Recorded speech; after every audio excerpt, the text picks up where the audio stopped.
Hello，大家好，我是开挖机的李老师。接到领导通知，被安排过来拆一座老房子，这种是独具特色的潮汕民居下山虎和4点镜。不过今天只拆半座，首先我们把大门上面的石条拿下来，不能一下子推下去，以免砸到另一边。现在我就把大门上面土墙搞下来，没想到天不随人愿，刚碰到上面土墙和铁门就来碰瓷了。还好门没事，假装没事继续干。先等一会儿，由于是潮汕本地风俗，需要把老爷请出来放在外面，再由主人家拜一拜，由此来保佑施工顺顺利利、平平安安。为了施工安全和碰到其他的房子，我只能站在大门中间拆下去。先把大门内侧推下去，再把外墙先推掉一半。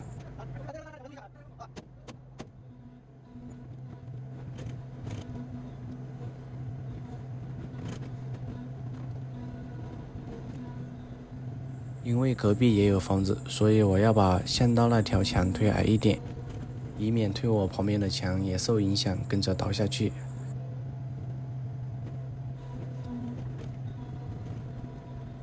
然后退回来，把旁边这个墙路也推下去，把这个墙路挖在路上，搞个斜坡，方便挖机等下走上去。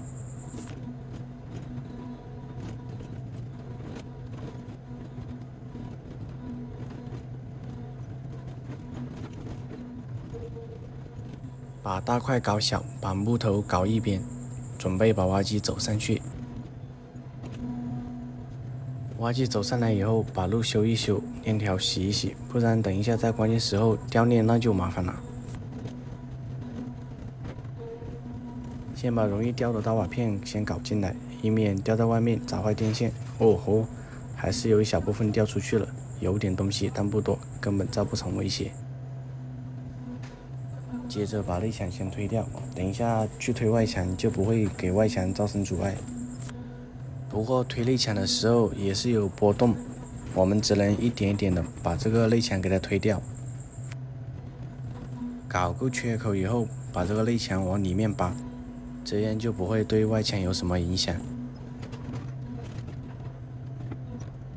又把链条洗一洗，开过去把最高的外墙给它扒进来。试了一下，这个距离还不够，就不能硬搞。现在走近一点，再给它扒下来。最高的墙推下来以后，悬着的心也终于放下了。接下来把剩下的墙推下来就好了。